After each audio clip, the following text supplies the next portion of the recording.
All right, we are live. Hello, everybody. Hello, Happy Kevin. Happy Wednesday. Happy Well, Wednesday to you. Hump day. it's Hump Day. I need to do a little bit of that energy shake off. I just I came up for. actually do too. If anyone's out there and you're kind of feeling that you're carrying some energy, just move your shoulders, move your arms. Welcome to the K&L effect, where we are all about unconventional wisdom. And today's amazing topic is around self-doubt. And so honestly, you know what, Lauren? I don't even know where to begin. I just need for me to collect my thoughts for a moment. So I'm just going to hand it over to you And for a minute and let you I can just run absolutely with it. begin. I'm just going to share my perspective on self-doubt. I've been thinking a lot about it, and I want to start out by saying that everyone has self-doubt. I really have a hard time believing that someone doesn't have self-doubt. That doesn't mean it's large. It doesn't mean it stops you necessarily, but I do believe that everybody has some sense of self-doubt. It's incredibly normal. The span to which it controls you is a completely different component. It's I think it has a physiological effect, an emotional effect, but really self-doubt is a thought. We talk a lot about thoughts, Hmm. feelings, actions. And the issue with self-doubt is that it is a thought and it carries a lot of weight to it. And so we then don't move into action potentially. So I think that's the part that is the really critical part. And it shows up for people in so many different ways. Um, how may I ask you how self-doubt shows up for you? I mean, I think the most obvious to me that comes to mind immediately is anytime I am starting something new and something foreign to me, there's always usually some inkling of perhaps self-doubt that will enter. Now, the level of that self-doubt, meaning how big it is internally for me, obviously varies, and I think it's in direct correlation with, um, there's so many factors that go into it, but in general, I would just say like when you're starting something new, it would be absolutely normal to have some self-doubt. One thing to recognize is that it's okay. It's okay that self-doubt may be there. It doesn't mean that there's something wrong, and that's I think a lot of times what we find ourselves in situations is that's where we start to go with that mental internal story, Right. is that there's something wrong. And it's not, it's that you mentioned it, everyone has self-doubt. It's just how what you let yourself do with your self-doubt is where it can get problematic, is what I would say, right? Because if if the essence of it is coming through and you're feeling it, and then you continue to build the story in your head that you are never going to be able to do whatever it is that you obviously had planned to do, or that you are not good enough, or it will show itself in so many different ways depending on your personal circumstances and the context. Then that's where it becomes problematic, is because you it allows you sometimes to can let us like sabotage ourselves. And keep us in inaction, which Yes. is even worse. I mean, to not live to your potential because you're stuck. I think, and I don't know if it qualifies for everything, but we talk a lot about imposter syndrome. And Hmm. that's thinking, you're in a place because you're supposed to be in a place, but that self doubt creates that idea of, oh my gosh, I'm not as good as everyone else. I'm not qualified to do this. I'm going to fail. And so that's how you show up. You show up in those emotions, which then again, self-sabotaging. It's a vicious cycle. um and actually, I'm really I want to share one little thing. I was thinking about this. Uh-huh. Self-doubt, nervousness, like when we go to lean in to do something new and we're scared. Scared actually creates a very similar physiological response as excited. So sometimes we label it as scared when really it's a bit of excitement also. And I think that sometimes if we would lean more into the concept of acknowledging that there is potentially some excitement in there, if we reframe it mentally and say, hey, I'm going to think of this as excitement. Fear is normal. I think it maybe again closes the gap on the catabolic response inside of your mind and inside your body so that maybe you can lean in a little more readily. But in that, and I love that idea. And I think for a lot of people, though, that's where the disconnect also comes into play is they start to only look at they look at that self-doubt from a lens or a certain way of looking at it that is, again, very negative. That, it, and that just starts to it will build on itself the more you feed it. And feeding it means, right, that you're just actually giving it, you're placing emphasis on believing the thought that you have about it. That's all that it means, is that you are choosing to really hone in and believe that, you know what, there's no way I can do this. There's no way. Right. You're right. There is no way that you can do this. So, to your point, that starts to feed into not only your feelings, but then inaction, typically inaction, so that you just kind of stay where you're at versus, I love how you said reframe it to yourself of, you know what, self-doubt, you've showed up. You look gorgeous today, by the way. I love what Me you're or wearing. self-doubt? Oh, I'm sorry. Okay, Yes, go ahead. sorry. You as well, of course, you're I didn't know. gorgeous. Yeah, I'm sorry. Um, Go ahead. Stay focused. but you're right, like, hey, self-doubt, like you're looking so gorgeous today. Are you here to play with me too? And it kind of make it more of a lighter, not so weighty, right? Because it can feel very heavy for so many. I mean, I've been there where it feels like it's, like you're literally under just this huge rock that's on you that you just cannot push, get out from underneath. But what if it's just like, hey, you're here. I expected you to be here because you know what? I'm doing something that I've never done before. So pull a seat up. Let's talk, and reframe it with your self-doubt of I don't need for you, I don't need for you to go to a place where I'm going to start to totally believe what you're trying to sell me, self-doubt. I'm going to look you in the face and say, thank you. I know that you're here because you want to protect me, but I'm okay. Like, I've got this. And That yeah, gremlin. yeah, I I got may, you. I I got may, you. I may come out on the other end, hopefully better than where I started. And it's not even about better or worse. It's just that, you know what? I'm going to try something new and I'm going to see what happens. That is really powerful, is having that conversation with the gremlin, the inner critic. In case some of you are new to the K&L effect, the gremlin is that voice inside your head that comes from 5,000 years of your existence and all of your experiences, and it's that voice that tries to keep you small and safe, but it's not telling you great messages. So great idea. The other thing that I've done with people is we sit down and we go, okay, when you're stuck in that space of I'm afraid and I can't and I can't and I'm so nervous I can't, well, how about this little 3-step process? What if you tell me about a time when you did? Everybody has a situation where they have succeeded, where they have risen, where they have learned something and been able to show up and succeeded. So it's what we need to do then is to draw on our successes instead of going in force against where have I failed and how to combat the self-doubt. Where have my successes been? How have I shown up in success? And then kind of go, all right, I did. I'm gonna do Right. it again. I'm Lean going to into do your strength. But what do you think of? Because I do think that there's magnitudes to this too, and I mentioned that earlier in the conversation. So I mean, I'd love to get explore this idea of, self-doubt can show up as a giant, like this behemoth. I think depending on what it is that's in front of you that you want to go after or do, and sometimes it can show up, like the size of an ant.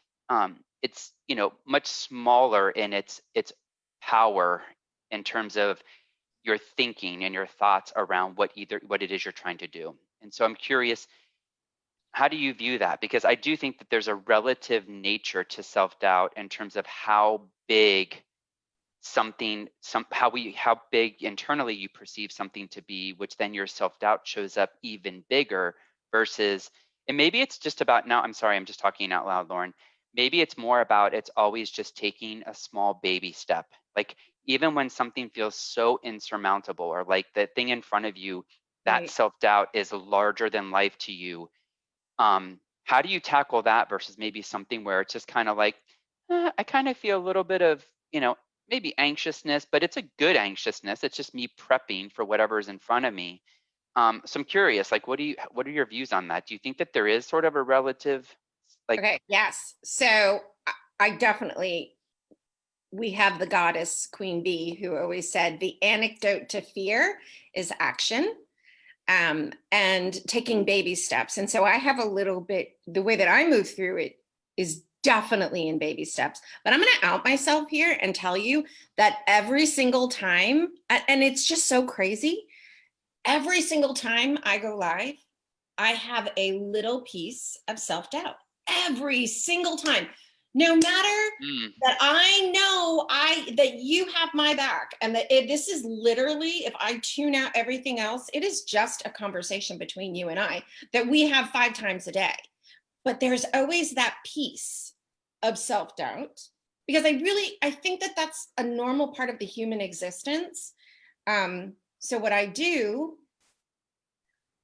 I used to think that fear wasn't real, but I think like real in the sense of, it's a very thick mask, and it really has no tangible block, but it has enough energy. So it is real in that it has that energy. But again, what I do when I have that I mean, every week you and I do this, and every week I have this, I start like, that sweat that I do, and I'm like, I'm having a perimenopausal attack now.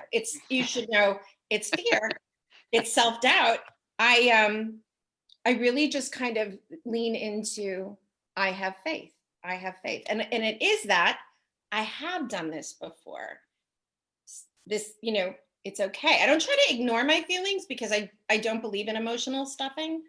I think there's a lot to acknowledging how you feel. And then mm-hmm. like you said, reframing it, super powerful. Or what I said, where have you succeeded? And I just kind of go, you do this. You do this. This is what you do, you know? And then I'm okay. I mean, but it's always there. What about you? It's such a, God, I feel like it's such a nuanced topic. Like it's hard sometimes to know. I think for me, the piece that has been helpful when is more of the inner discussion that you're having with yourself in the process of kind of stepping through your self-doubt.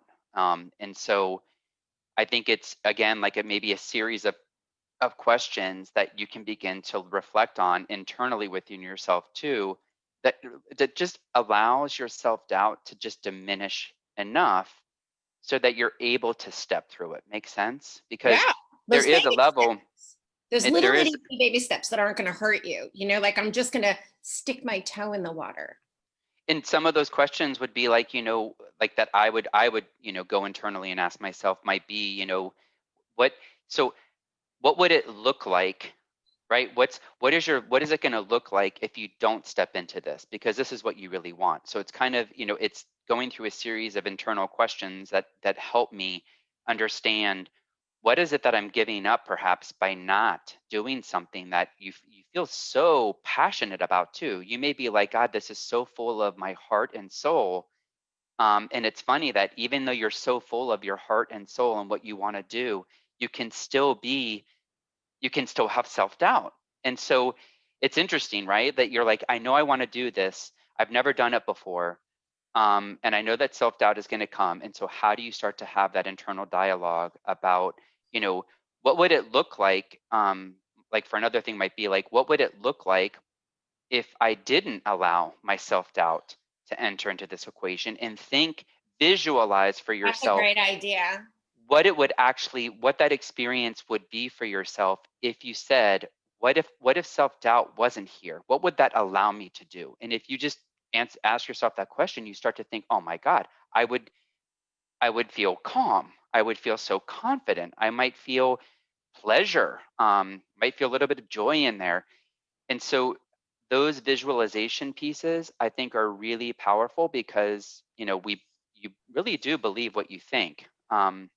Oh, and you show up Correct. And you are, how your thoughts are. Like if you are scared and you allow that to lead you, you are compromised. Your energy, the way you show up is compromised. But absolutely. I want to tell you, because I have to Yeah. go back, because I love the visualization component. I was picturing standing, this is really weird. I'm not a visualization person. But I was envisioning myself standing out in the grass or in a mountain, and I was envisioning self-doubt as like a breeze. Like, what if you said visualization, and I don't know where this came from. I'm just saying, like, I envisioned it kind of, what if you showed up and it just went past No, you? you kind of just let it kind of roll over you. Yeah, Yes. maybe you got to chill, but what if it were just this breeze and it went past you? Where is self-doubt showing up in your life, keeping you stuck? And how would it be different if it were a breeze? What would you show up to? What would you do in your life if if you could take away that energy? I mean, it was a breeze, just like, oh, have a chill. That was Right. weird. But No, and it's a, like you said, we're talking, and a lot of this is a process to be able to get to a point where you can start doing those things internally for yourself. Um, but I mean, I know we've touched on this before because for me, it's what I'm so passionate about is, right? Like by allowing yourself your self-doubt to sabotage you, which basically means you just stay where you're at, and you say like, you know what, I'm not ready. I can't do this right now. Or there's no way that I'm going to be able to be the mother that I've always dreamed of being to my children. Or, you know, I need to go back. I know I want to go back and get my education, but I don't know if I'm going to be smart enough to do it. Or, right? I want to apply Just think, for that job, but I I'm want to not apply for going to that get job. it. Or, I mean, for myself, I think about individuals who are living a life where they're perhaps not being fully true to who they are, and they feel like, oh, I can't really be who I am fully because um, it's going to result in something, of course, negative, whatever that Judgment, is. judgment from It's other people. correct judgment. But when you think about by not doing that, if you really just stop to even like journal it, you can write it out and start to think about what that would mean for your life by not doing it. Or on the converse, what would it look like if you did? You can do it either way. One is what is it costing you to continue in inaction and not doing anything? The other one is more filling you up with, wow, if I did do this, what possibilities are there? What new things could I be doing or creating or whatever, right? Or living, just living your life. I mean, that's the piece where it's hard for people, I think, to get to that precipice or that ledge. We've talked about a ledge too, where if you can get to the ledge and allow yourself to get there and not talk yourself out of it, which is really all you're doing. I mean, you're just literally having this inner thing where you make a decision to either walk away or step forward. Just how big of an impact just stepping forward could have in your life, and how much beauty there is in that. But it's hard, don't get me wrong. It can be hard It's depending on, again, overwhelming. It's so overwhelming, it's again, it but depends it's on the normal. context, yes, and it's absolutely normal. But this is why the power of having two amazing coaches here talking to you about this is you don't have to even do it alone. I mean, most people, that's what they do. Most everybody is kind of dealing with it by themselves and wondering, like, God, can I or can I don't really, I have all this self-doubt. Where's that coming up from?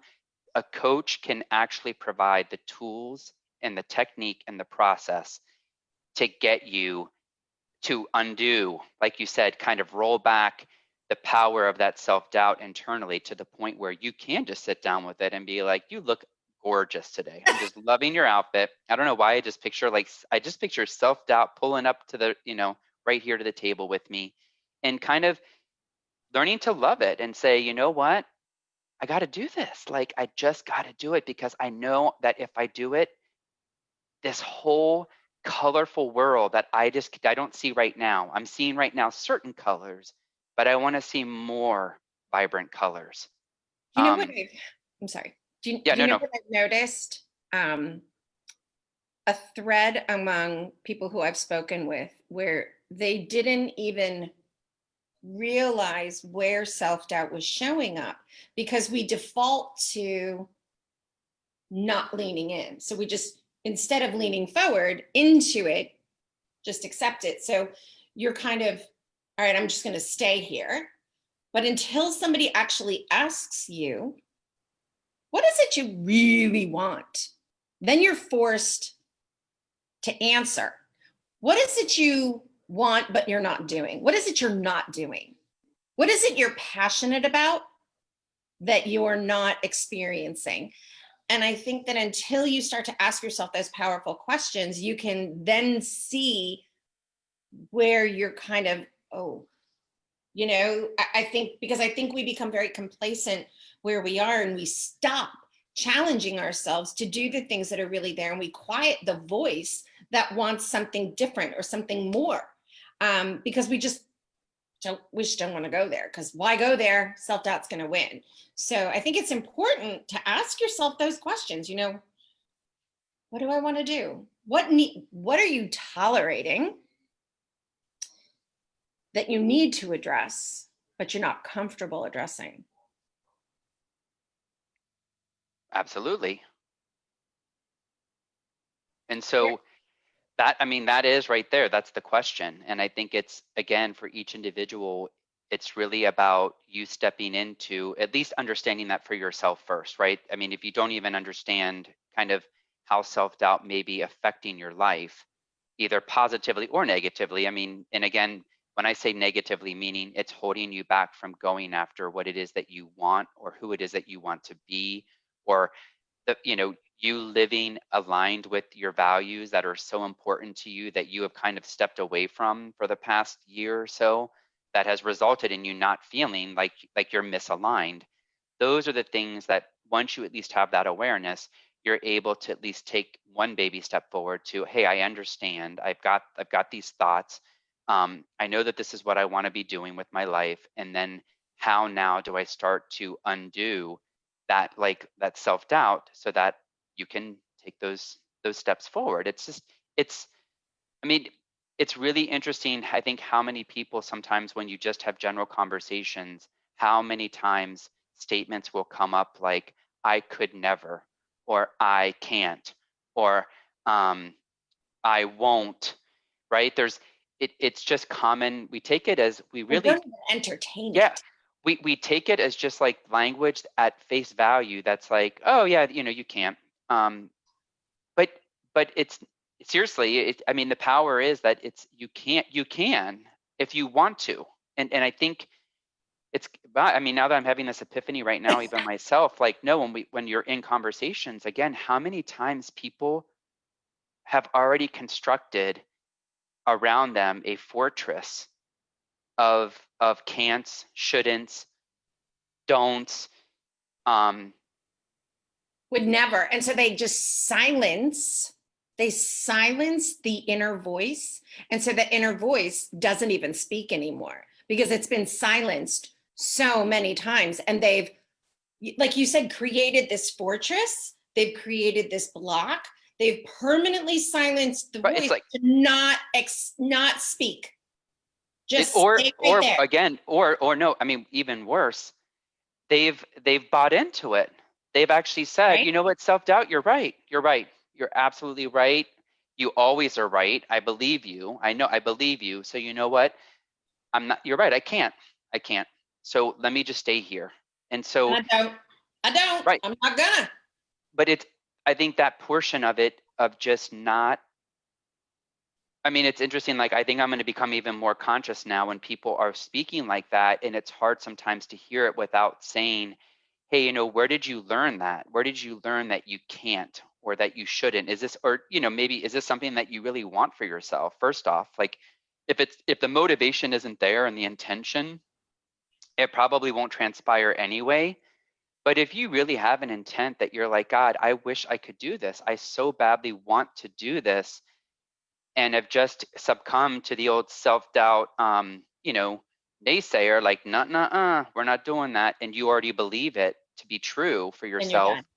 then you're done. And I mean, that's how many dreams have been killed just based on that I can't, I don't want to, But it I doesn't don't have want to to. be that way. It does not Yes, have to be that way. No matter what the message is that you're giving yourself, it doesn't have to be that way.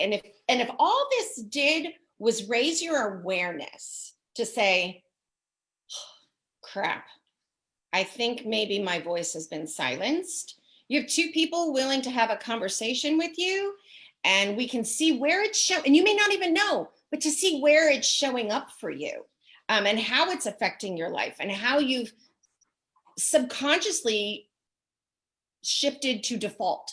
So yes. it's there, and that's part of it. So if any of this resonates with you, Kevin or myself, completely available. It has to resonate with you because I've been there. Lauren has been there. I'm there You, every other day. exactly, you have been there, and I will be there. It's not this, it's Right. something that is a part of life and living, and there's no one that has all the right answers. But you know what? You can actually love yourself enough in the sense of going after it is what you want by allowing yourself to explore that, like you said, build this awareness, build this consciousness, and then be able to step through it. Because you know what? It's self-doubt is always going to be there.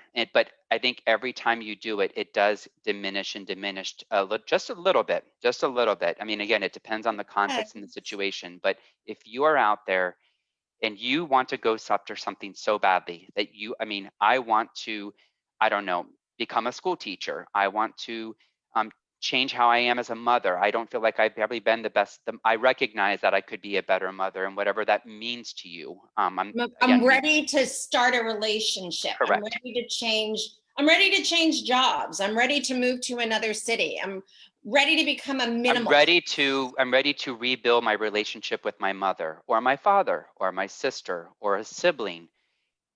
I'm telling you, it's possible because it's all about you and what you want and your intentions. And so know that if that's the case, you don't have to do it alone. We're right here. Add your comments below if you'd love to talk with us, and just not even, it's not a a free conversation And you about where can you're at. And you can actually, we've gotten a few emails from people. That's perfectly fine. We go back and forth. If you're not comfortable publicly stating, we correspond back and forth. But the K&L effect, have your back.